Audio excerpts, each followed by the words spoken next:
दोस्तों, क्या बॉलीवुड में नेपोटिज्म और ग्रुपिज्म इस लेवल तक पहुंच चुका है कि अगर कोई बाहरी कलाकार बॉलीवुड में आकर कामयाब होने लगता है तो क्या बॉलीवुड उसकी हत्या तक करवा सकती है? जरा सोच कर बताइएगा। हेलो फ्रेंड्स, मैं हूं नरेंद्र और मैं आपके लिए लिख रहा हूं और एक खास रिपोर्ट जो कि जुड़े हुई है बॉलीवुड के दिवंगत कलाकार यानी कि सुशांत सिंह राजपूत से और उसके साथ बॉलीवुड के उन कलाकारों से जिनके ऊपर में लगातार इन दिनों नेपोटिज्म के आरोप लग रहे हैं। दोस्तों, इस खबर को बताने से पहले मैं आज आप लोगों को एक पुरानी कहानी सुनाऊंगा जिसके बारे में शायद आप लोगों ने भी सुना होगा और यह कहानी काफी चर्चित रही है। और भाई, ये कहानी जो है वो जुड़ी है बॉलीवुड के एक सुपर डुपर हिट फिल्म से जिसने बॉक्स ऑफिस पर आकर सारे समीकरण बदल दिए थे। यानी कि भैया, इस फिल्म में दो नॉर्मल फैमिली के बच्चों की एंट्री होती है जिनका कोई फिल्मी बैकग्राउंड नहीं था। और भाई, जब ये दोनों कलाकार बॉक्स ऑफिस पर आते हैं तो कई सारे रिकॉर्ड बन जाते हैं और उसके बाद में खबरों का बाजार कुछ इस तरीके से गर्म होता है कि भैया इन दोनों को लेकर यह कह दिया जाता है कि भाई बॉलीवुड के एक दिग्गज कलाकार ने इन दोनों की हत्या करवा दी रोड एक्सीडेंट में। यानी कि भैया, आप अगर इन दोनों कलाकारों के बारे में अगर किसी दोस्त से पूछोगे या फिर अपने किसी बुजुर्ग से पूछोगे, यानी कि आपके घर में जो बड़े होंगे उनसे पूछोगे, तो आपको वो यही बताते नजर आएंगे कि हाँ भाई, ये दोनों कलाकार बॉलीवुड से अब गायब हो चुके हैं। दोनों कहां हैं, नहीं है, ये किसी को नहीं पता है। यानी कि भैया, आपको तो यहां तक सुनने को मिलेगा कि भाई इनकी हत्या करवा दी थी बॉलीवुड के एक बड़े कलाकार ने।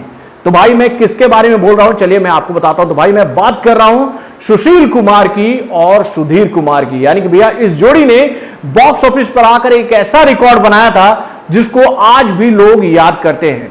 यानी कि ये दोनों कलाकार एक अंधे और लंगड़े लड़के के किरदार में लोगों का दिल इस कदर जीता था कि लोग आज भी दोस्ती की मिसाल देते हैं तो भैया इन दोनों को ही देते हैं। यानी कि भैया, दोस्ती हो तो भाई इस अंधे और इस लंगड़े लड़के की तरीके की हो। तो आप समझ ही गए होंगे मैं किस फिल्म की बात कर रहा हूं। तो मैं बात कर रहा हूं दोस्ती की। तो दोस्ती बॉक्स ऑफिस पर जब आई थी तो किसी को उम्मीद नहीं थी कि भैया राजश्री प्रोडक्शन से बनी हुई ये फिल्म जिसे डायरेक्ट किया था सत्यम बोस ने, वो इतनी बड़ी हिट होगी। यानी कि भैया, दो नए चेहरे, एक बड़ा प्रोडक्शन हाउस और भाई एक नया कॉन्सेप्ट। यानी कि भैया, एक अंधे लड़के और एक लंगड़े लड़के की दोस्ती की कहानी। और भाई, इस फिल्म के गाने आज भी सदाबहार हैं। रफी साहब के गाने आप याद करो भाई, और इस फिल्म के सारे गाने रफी साहब ने गाए थे। और क्या गाने थे बॉस, और क्या फिल्म थी। अगर आप इस फिल्म को आज भी देखोगे तो भैया आप इस फिल्म में घुसते चले जाओगे। और जब आप इस फिल्म को देखकर बाहर निकलोगे, यानी कि भैया जब आप अपने डिवाइस को बंद करोगे, कंप्यूटर को बंद करोगे, अपने मोबाइल को बंद करोगे, टेलीविजन को बंद करोगे और उसके बाद में अपने किसी बुजुर्ग से पूछोगे कि भैया ये दोनों है कहां, ये बाद में किसी फिल्म में नजर क्यों नहीं आए, तो भाई कहीं ना कहीं आपको यह बात सुनने को मिल जाएगी कि इन दोनों की हत्या करवा दी गई थी, क्योंकि भैया रातों रात स्टार बन चुके थे। यानी कि भैया, ये फिल्म जब आई थी तो मैं बोलूंगा कि ये दोनों इंडिया के ब्रूस ली थे, क्योंकि भैया ब्रूस ली के लिए बात कही जाती थी कि भैया वो वन नाइट में सुपरस्टार बन चुके थे। और ये दोनों लड़के भी एक ही रात में सुपरस्टार बन चुके थे अपने इस फिल्म के माध्यम से। और इसी वजह से दिलीप कुमार इन दोनों के इतने बड़े दुश्मन हो गए कि भैया उन्होंने इन दोनों के रोड में एक्सीडेंट करवा के हत्या करवा दी। ऐसी खबरें काफी फैली भाई, बहुत दिनों तक फैली। और कुछ साल पहले तक मुझे भी यही लगता था कि भैया इन दोनों की हत्या करवा दी गई थी, क्योंकि भैया हम लोगों ने भी बचपन से यही बात सुनी थी कि भैया इन दोनों की हत्या हो गई थी। लेकिन बाद में जब मैंने इन लोगों की जांच पड़ताल की, इन लोगों के बारे में जानने की कोशिश की, तो भैया ये दोनों थे भाई।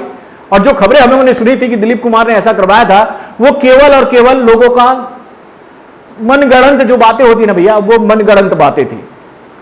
आगे चल के इन दोनों कलाकारों में से एक ने तो भैया कई फिल्मों में काम भी किया और एक जो थे वो एयर इंडिया में चले गए।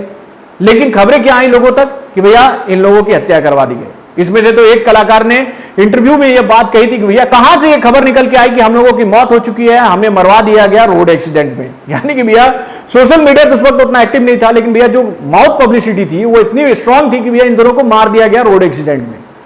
तो भाई, इन दिनों जो देखने को मिल रहा बॉलीवुड में कि लोग जो तरह तरह के आरोप लगा रहे हैं बॉलीवुड के ऊपर में, और भाई जो सुशांत सिंह राजपूत की जो मौत हुई है उसके लिए जो जिम्मेदार ठहराए जा रहे हैं कई सारे कलाकारों को लेकर, भाई उस पर मुझे थोड़ा सा अफसोस हो रहा है। मैं क्या बोलूं, गुस्सा नहीं बोलूंगा कि अफसोस हो रहा है कि क्या वाकई में बॉलीवुड हत्यारी है। क्या बॉलीवुड में वाकई में मतलब कि जितने भी बाहर के कलाकार आते हैं उनके साथ सौतेला व्यवहार होता है। भाई इन दिनों बॉलीवुड में ऐसे कई सारे कलाकार काम कर रहे हैं जो कि बैक टू बैक अपने दम पर, अपने ताकत पर लोगों का दिल जीतते जा रहे हैं। और आपको बता दूं कि भैया बॉलीवुड में एक डायरेक्टर ऐसे जिनको मैं आज भी बहुत पसंद करता हूं, जिन्होंने बॉलीवुड को कई सारे चेहरे दिए, उनका नाम है राम गोपाल वर्मा। यानी कि राम गोपाल वर्मा की आप जितनी भी फिल्में उठा के देखोगे, उनके फिल्म से कोई ना कोई नया प्रोडक्ट मिला है बॉलीवुड को, और वो बेहतरीन कलाकारों को मौका देते थे। ऐसा नहीं था कि किसी को भी वो अपने फिल्मों में मौका दे देते थे जिनको काम नहीं आता था। भैया वो जौहरी थे, पड़कते थे, लोगों को देखते थे, तभी तो भैया उनके प्रोडक्शन हाउस से कई सारे चेहरे निकले। भैया उसमें से तो एक प्रोडक्ट ऐसा है जो कि आज भी लोगों को काफी पसंद है। यानी कि भैया वीकू महात्रे को कौन भूल सकता भैया। मनोज बाजपेयी को उन्होंने ही खोजा और उन्होंने ही भैया बॉलीवुड को एक बड़ा सितारा दिया। और राम गोपाल वर्मा की फिल्मों से कई सारे चेहरे निकल के आए। भले आज राम गोपाल वर्मा बॉलीवुड में एक्टिव नहीं है, लेकिन भाई उन्होंने कई सारे नामचीन हस्तियां दी बॉलीवुड को। और वहीं पर अगर हम बात करें यशराज फिल्म्स की या फिर हम बात करें करण जौहर की, तो भैया इनका एक ही मोटिव होता है कि भैया हमें फिल्म बनाना है और उससे पैसा कमाना है। और हम अपने फिल्मों में भैया उन्हीं लोगों को मौका देंगे जो कि पहले से चर्चित है। यानी कि भैया वो नए लोगों को बहुत कम लेकर आते हैं। आप उनकी पूरी की पूरी फिल्म हिस्ट्री उठा कर देख लो कि भैया उनके प्रोडक्शन हाउस में केवल उन्हीं लोगों ने काम किया है जो कि भैया बॉलीवुड के नामचीन हस्तियां हैं। अगर हम बात करें करण जौहर की, तो भैया उन्होंने तो अपने एक इंटरव्यू में यह बात क्लियर कर दी थी कि वो अपने फिल्म में अपने फूफे के लड़के को मौका दे या फिर अपने चाचा के लड़के को मौका दे, ये उनकी सोच है। यानी कि भाई इन बड़े बड़े प्रोडक्शन हाउस का एक ही मुद्दा होता है कि भैया हमें फिल्म बनाना और उससे पैसा कमाना होता है। उनके फिल्मों में कहानी हो या ना हो, लेकिन बड़े स्टार जरूर होते हैं या फिर बड़े स्टारों के बच्चे जरूर होते हैं जिसको वो आराम से मार्केट में बेच सकते हैं। और भाई जब ये फिल्में बॉक्स ऑफिस पर आती हैं तो भैया इन्हें देखने के लिए हम ही लोग जाते हैं। मैं आप लोगों से एक सिंपल सा सवाल पूछता हूं कि आज सारे लोग नेपोटिज्म पर सवाल पूछ रहे हैं, वंशवाद पर सवाल पूछ रहे हैं। मैं आप लोगों से एक सवाल पूछता हूं कि भाई आप एक फिल्म का नाम बताओ मनोज बाजपेयी की कि जो कि पहले दिन 21 करोड़ का बिजनेस की हो। मतलब कि 20 करोड़ और 1 करोड़ सगुन का 21 करोड़ का बिजनेस की हो। कोई इंसान कभी भी इन बाहरी कलाकारों की मदद करता नजर नहीं आया। यानी कि भैया आज तक हम लोग खुद बड़े बड़े सितारों की ही फिल्मों को देखना पसंद करते हैं। तो भाई आज मुद्दा इतना क्यों गर्म हो रहा है भाई सोशल मीडिया पर नेपोटिज्म और वंशवाद का? मेरा सीधा सीधी एक कंसर्न है सुशांत सिंह राजपूत को लेकर के, भैया उनको इंसाफ मिलना चाहिए। अगर उनके साथ गलत हुआ है और जिन लोगों ने गलत किया है उनको सजा मिलनी चाहिए। लेकिन भाई जिस तरीके से इन दिनों एक अलग तरह का खेल देखने को मिल रहा है सोशल मीडिया पर, मैं उन लोगों से एक सवाल पूछना चाहता हूं कि भाई आज तो बहुत आप लोग मुद्दा उठा रहे हो भैया नेपोटिज्म और वंशवाद की। जब यह मुद्दा धीरे धीरे ठंडा होता जाएगा और बड़े बड़े सितारों की फिल्में आएगी, बड़े बड़े सितारों के बच्चों की फिल्में आएगी, तो क्या आप इन फिल्मों का बहिष्कार उस दिन भी करोगे जिस तरीके से आज किया जा रहा है? क्योंकि मेरा सवाल इसलिए है ये, क्योंकि मुझे लगता है कि यह मुद्दा उस दिन नहीं उठेगा जब बड़े बड़े सितारों की फिल्में बॉक्स ऑफिस पर आने लगेगी। यानी कि भाई मैं इस मुद्दे को उस दिन सही मानूंगा जिस दिन मुझे यह सुनने को मिले कि भाई 3 दिन में मनोज बाजपेयी की फिल्म ने 100 करोड़ का बिजनेस किया, या फिर मैं ये करूं कि भाई नवाजुद्दीन सिद्दीकी की फिल्म 200 करोड़ का बिजनेस पार कर गई। तो उस दिन हम समझेंगे कि भैया वाकई में लोगों ने नेपोटिज्म को जवाब दिया है और बाहरी लोगों का सपोर्ट किया है। तब यह मुद्दा सही नजर आएगा। यानी कि भैया जिस तरीके से आप लगातार सोशल मीडिया पर ये देख रहे हैं और कई सारे सवाल सुनने को मिल रहे हैं कि भैया नेपोटिज्म नेपोटिज्म नेपोटिज्म, ये जो चल रहा है ना, ये आप देखना कि खुद ब खुद ये कुछ दिनों बाद खत्म हो जाएगा। खत्म हो जाएगा, आप लोग देख लीजिएगा।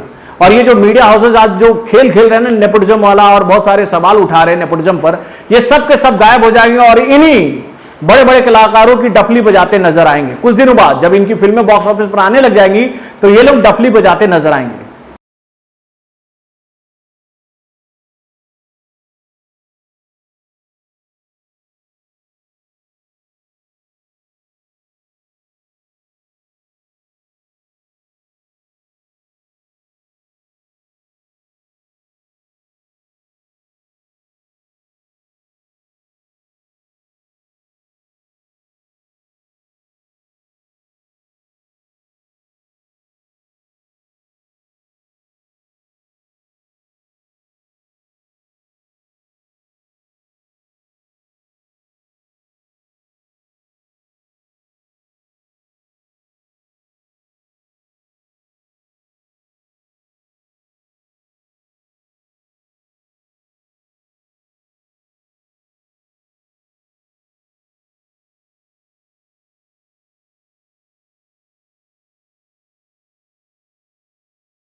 तो बॉलीवुड से जुड़े और भी कई सारे खबरों को जानने के लिए हमारे चैनल वर्ल्ड न्यूज जंक्शन को लाइक सब्सक्राइब करना ना भूलें और हमारे अपडेट्स को जानने के लिए बेल आइकन को जरूर दबाएं। दोस्तों, जैसा कि आपको पता है कि मेरा नाम है नरेंद्र शर्मा।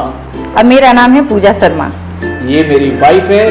दोस्तों, आपने आज तक हमारे चैनल यानी कि वायरल न्यूज जंक्शन को बहुत सारा प्यार दिया है और मुझे उम्मीद है कि आप हमारे नए चैनल, मैडम आगे बताइए, टेस्टी कटोरी को भी उसी तरह से प्यार देते आएंगे जिस तरह से अभी तक आपने वायरल न्यूज जंक्शन को प्यार दिया है। दोस्तों, हम अपने इस चैनल में आपको तरह तरह के व्यंजन बनाकर बताएंगे और उसके साथ बताएंगे कि कैसे आप अपने घर में बहुत ही आसानी से टेस्टी और हेल्दी फूड बना सकते हैं। तो दोस्तों, आप लोगों से मेरा निवेदन है, यानी कि हम दोनों का निवेदन है कि आप हमारे इस नए चैनल को वैसा ही प्यार और विश्वास दें जो कि आज तक आपने वायरल न्यूज जंक्शन को दिया है। दोस्तों, हमारे इस चैनल का नाम है टेस्टी कटोरी और उसका लिंक हम लोगों ने डिस्क्रिप्शन बॉक्स में दे रखा है।